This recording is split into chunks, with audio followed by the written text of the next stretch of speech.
Nation one election ना, जब इसकी बात होती है तो सेंट्रल गवर्नमेंट है अभी रिसेंटली एक प्रेसिडेंट रामनाथ कोविंद जी है, इनको हेड बनाया गया है एक कमेटी का जो ये चेक करेंगे कि वन नेशन वन इलेक्शन की स्ट्रैटेजी कैसे करी जा सकती है देश में। अभी ये चल रहा है। तो अभी अगर इसको समझने की कोशिश करें कि इश्यूज क्या है ना, चैलेंजेस क्या क्या है, अगर वन नेशन वन इलेक्शन की अगर हम बात करते हैं तो सबसे पहला तो क्या होगा, लॉजिस्टिक, है ना। साजो सामान ही नहीं है हमारे पास साइमल्टेनियस इलेक्शन कराने के लिए। लोकसभा है ना, यहाँ पर पार्लियामेंट और स्टेट इलेक्शन अगर एक साथ करा रहे हो तो कितना एक इलेक्शन कराने में बहुत ज्यादा वो है ना, मैन पावर लगती है, फिनेंसेस लगते हैं, तो इतनी सारी मशीनें लगेंगी। तो एक इशू ये है ना, तो लॉजिस्टिक इशू ये डिस्कस हो रहा है। तो साइमल्टेनियस इलेक्शन में अगर हम बात करें कि मेन इशू क्या है, या फिर ना साइमल्टेनियस इलेक्शन है क्या, कि जो इलेक्शन है लोकसभा और स्टेट असेंबली के एक साथ एक टाइम पर इलेक्शन कराए जाए, 5-5 साल में इसको कराया जाए। क्या हिस्टोरिकली ऐसा होता था? अगर हम इसको देखने की कोशिश करें हिस्टोरिकली क्या हो रहा है, 1967 तक नॉर्मली इलेक्शन सेंटर और स्टेट के साथ ही होते थे। शुरू में जब इलेक्शन हुए 5-5 साल का गैप था, 5-5 साल के गैप के बाद इलेक्शन हो रहे थे।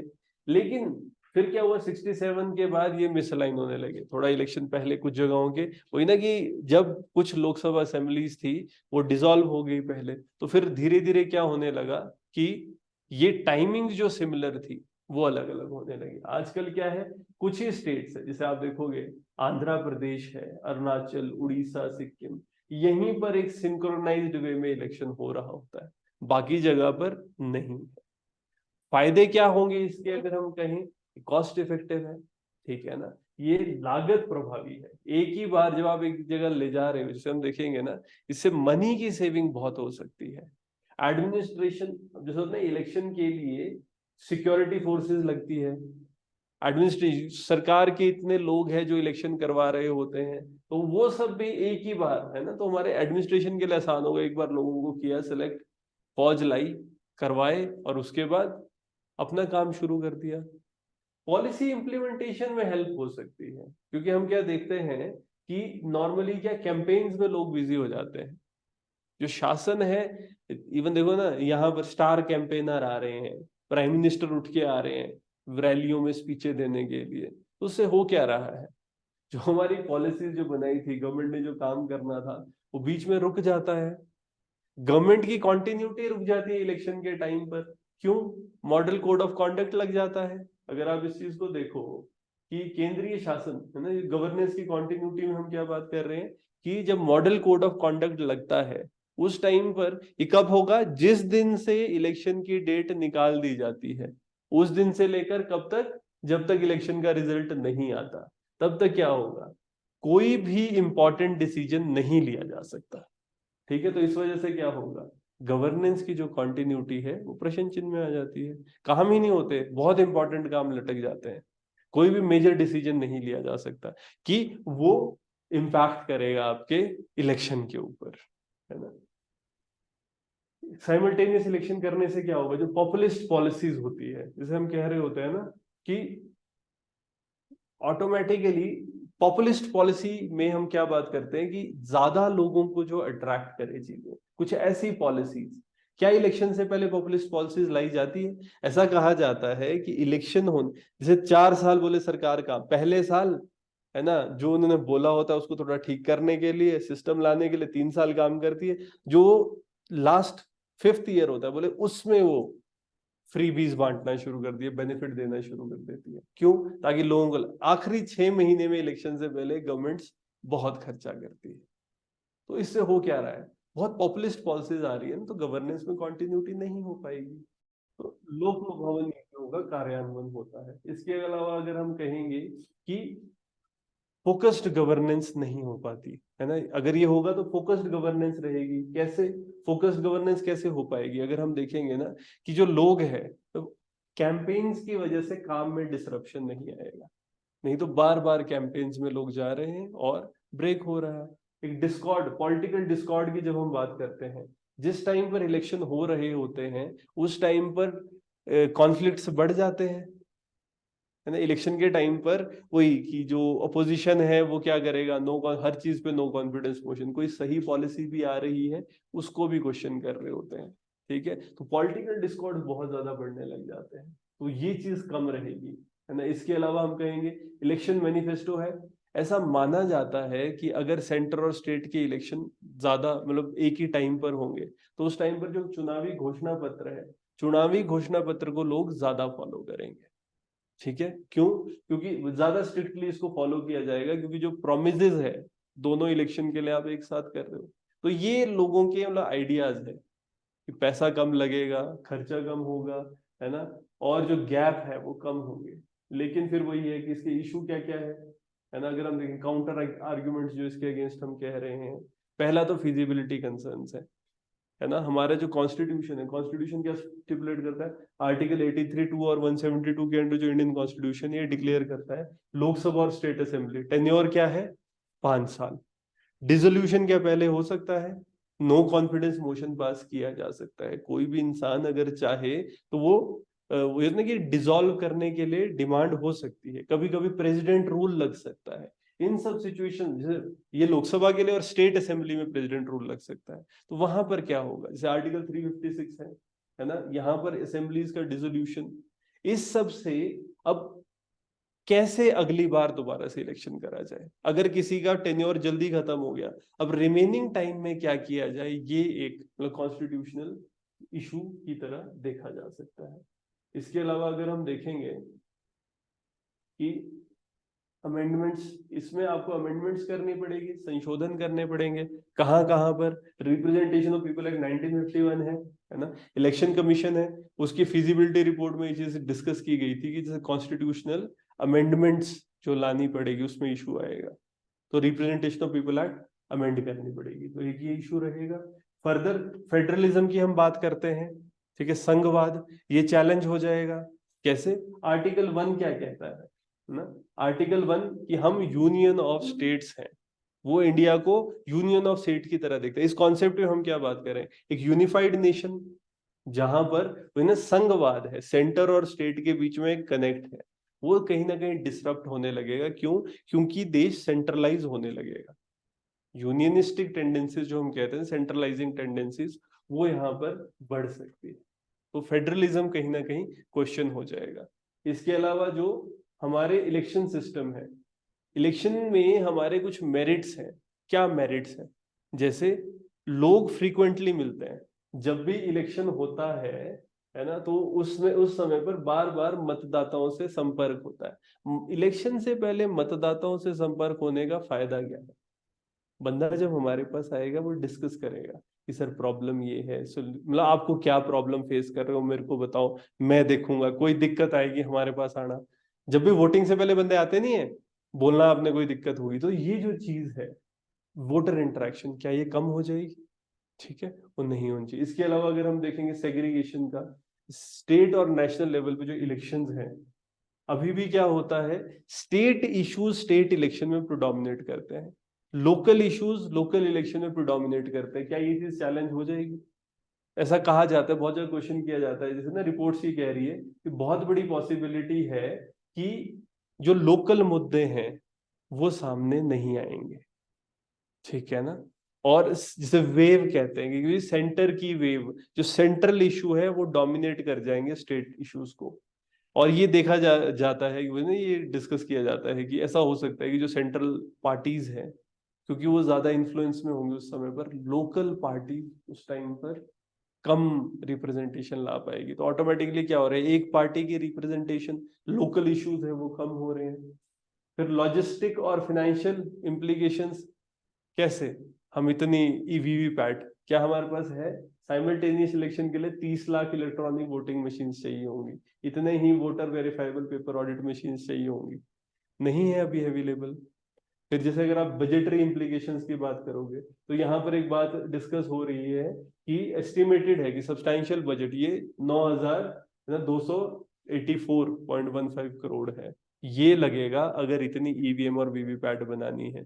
इसके अलावा मशीन्स की रिप्लेसमेंट हर 15 साल में, वेयर हाउसिंग कॉस्ट, भंडारण में भी तो पैसा लगता है। मान लो इलेक्शन हो गया, इलेक्शन के बाद इनको रखना, इनको ठीक करना, इनको रिप्लेस करना नई टेक्नोलॉजी आने पे। क्योंकि अभी क्या होता है, अभी फेज वाइज होता है ना, एक जगह पर हुआ इलेक्शन, फिर दूसरी जगह पर, फिर तीसरी जगह पर।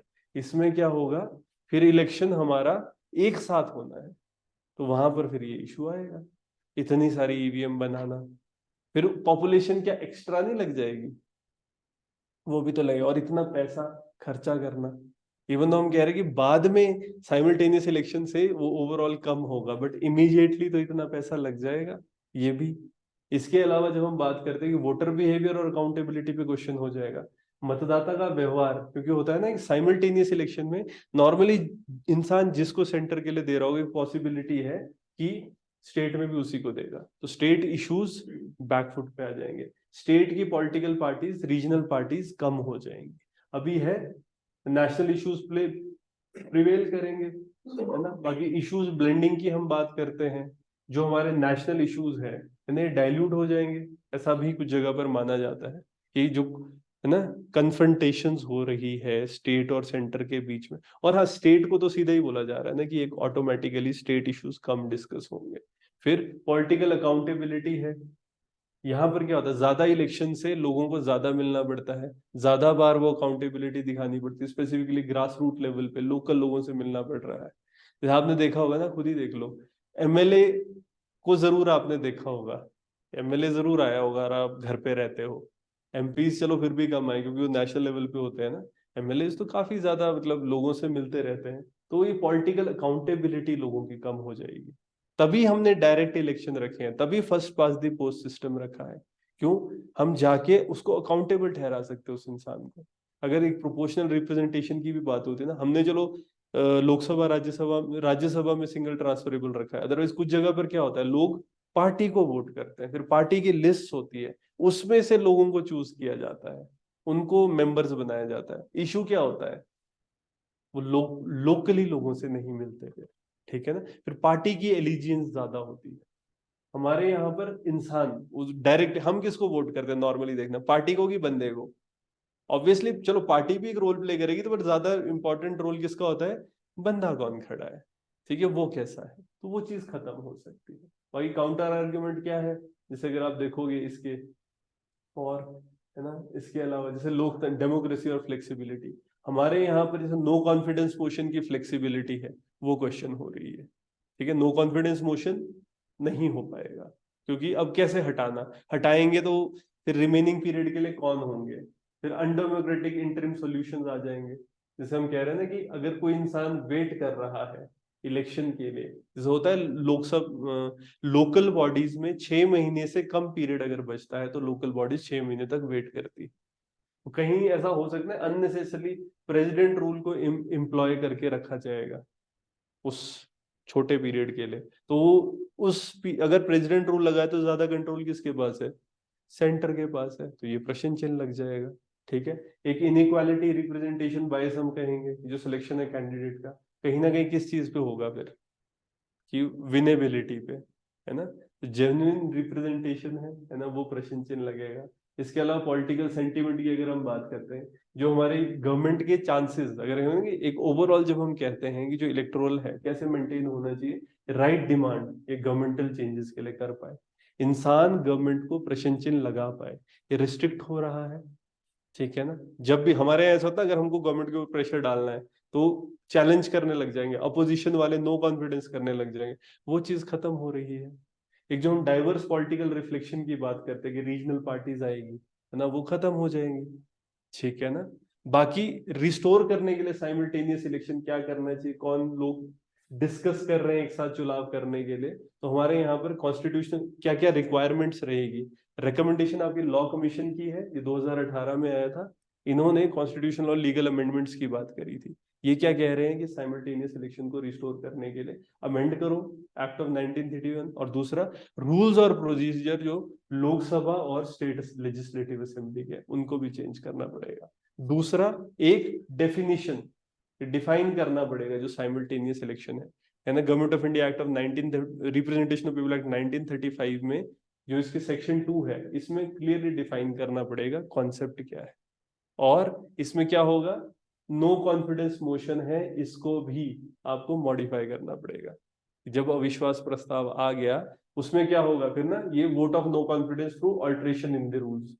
इसमें क्या होगा, लोकसभा और राज्यसभा के बिजनेस रूल चेंज करने पड़ेंगे। और फिर उसमें यही, जैसे अभी क्या होता है, अभी प्रेसिडेंट के पास पावर है, प्रेसिडेंट चाहे तो फिर से इलेक्शन करा सकता है, प्रेसिडेंट चाहे तो दूसरी पार्टी को ये ऑप्शन दे सकता है कि आप, है ना, गवर्नमेंट बनाओ। तो वो चीज खत्म हो जाएगी। फिर एंटी डिफिक्शन लॉ, इसको भी आपको थोड़ा सा मतलब चेक करना पड़ेगा। जैसे डेडलॉक सिनेरियो होता है, डेडलॉक सिनेरियो में होगा क्या, लोग एक जगह से दूसरी जगह शिफ्ट करेंगे। अगर वो शिफ्टिंग हो रही है तो जो हमारा, है ना, दल बदल विरोधी कानून है, वो उसको रोकता है ना। अगर एक बंदा पॉलिटिकल पार्टी शिफ्ट करता है, जंप करता है, तो उस पे टाइम पे क्या होता है, उसकी जो मेंबरशिप है वो खत्म हो जाती है। तो अगर उसकी मेंबरशिप खत्म हो रही है, इसमें भी चेंज लाना पड़ेगा, है ना। इसके अलावा जो नोटिफिकेशन पीरियड है, तो स्टैट्यूटरी लिमिट 6 मंथ है जनरल इलेक्शन की नोटिफिकेशन की। हो सकता है ये भी एक्सटेंड करनी पड़े, है ना। एक टाइम पे आपको वन टाइम मेजर लाना पड़ेगा फ्लेक्सिबिलिटी के लिए, ताकि सब लोग एक साथ इलेक्ट हो पाए। ठीक है, तो ये चेंजेस लाने पड़ेंगे। क्या ग्लोबली भी लोग ऐसा करते हैं? साइमल्टेनियस इलेक्शन के एग्जांपल्स और जगह कहाँ पर है, अगर आप देखोगे, है ना। आपका साउथ अफ्रीका है, साउथ अफ्रीका में क्या होता है कि इलेक्शन सिंक्रोनाइजेशन की बात होती है। वहां पर जो नेशनल इलेक्शन है, प्रोविंशियल इलेक्शन है, ये साइमल्टेनियसली हर 5 साल में होते हैं। म्यूनिसिपल इलेक्शन हर 2 साल में होते हैं। ठीक है, तो है एग्जाम्पल्स है साउथ अफ्रीका। अगर आप देखो स्वीडन को देखो, है ना, स्वीडन में आपका फिक्स्ड इलेक्शन डेट्स होती है। ठीक है, ये रिक्सगार्ड, ये प्रोविंशियल लेजिस्लेचर, काउंटी काउंसिल जो लैंडस्लेटिंग, और दूसरा लोकल बॉडीज है, इन सब की एक फिक्स डेट पे इलेक्शन होते हैं। ठीक है, कब होगा स्पेसिफाई, या सेकंड संडे सितंबर में, हर 4 साल के अंदर। तो एक टाइम इन्होंने फिक्स किया हुआ है, उसी टाइम पे इलेक्शन होंगे स्वीडन में। अगर आप ब्रिटेन देखोगे, ब्रिटेन में क्या है, यहाँ पर फिक्स टर्म पार्लियामेंट्री एक्ट है। ये क्या कहते हैं, स्टेबिलिटी और प्रिडिक्टेबिलिटी लाने के लिए ब्रिटिश पार्लियामेंट में उसके टेन्योर में मैंडेट किया था कि 7 मई 2015 को, फर्स्ट ट्यूसडे की, यहाँ पर हर 5th सब्सिक्वेंट ईयर में इलेक्शन होगा। तो यहाँ पर हर 5 साल में इलेक्शन हो रहे हैं। जर्मनी देखो, जर्मनी में अगर आप देखोगे, वहां क्या होता है, एक constructive vote of no confidence, उसमें आर्टिकल 67 है उनका, जो बेसिक लॉ है फेडरल रिपब्लिक जर्मनी का, इसमें कंस्ट्रक्टिव वोट होता है। तो इसमें अगर नो कॉन्फिडेंस मोशन पास होता है, तो जो सक्सेसर होता है ना, उसको भी लाया जाता है।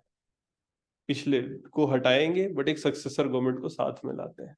तो वहां पर ऐसा नहीं होता कि, मतलब बेसिकली वो है कि for the remaining period without election, वो बात हो रही है ना, विदाउट इलेक्शन उसको कर रहे हैं। तो साइमल्टेनियस इलेक्शन में हमको अगर देखना है, अगर इश्यूज कहाँ कहाँ एड्रेस करने, अगर आप देखोगे, तो पहला वही डेवलपमेंटल कंसर्न्स है। हम क्या बात कर रहे हैं कि गैप बहुत पड़ता है, मॉडल कोड ऑफ कॉन्डक्ट लगता है, इसलिए डेवलपमेंटल वर्क्स रुक जाते हैं कुछ महीनों के लिए।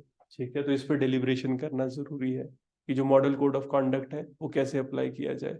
एक कंसेंसस बनाना जरूरी है ना। क्या इस पे वन नेशन वन पोल पे कंसेंसस बना हुआ है? नहीं, अभी डिबेट्स करना जरूरी है, पब्लिक ओपिनियन क्रिएट करना जरूरी है। इसके अलावा कोई इनकॉर्पोरेट करना है इस पब्लिक ओपिनियन को, इलेक्टोरल प्रोसेस में ये अलाइन किया जा सके जो लोग हैं, तो ही इन प्रोसीजर्स को अडियर किया जा सकता है। क्योंकि अभी क्या कहा जा रहा है ना, एक तो ये जो वेस्टेज होगी, है ना, टाइम की, जिसे हम कहते हैं ना, कि ना तो हमारे यहाँ पर अभी ये इम्पैक्ट जो डेवलपमेंटल वर्क को हो रहा है, इसको, इसके ऊपर क्वेश्चन तो किया जा रहा है, बट क्या हमारा एक कंसेंसस बना हुआ है स्टेट के अंदर कि साइमल्टेनियस इलेक्शन होनी चाहिए? नहीं।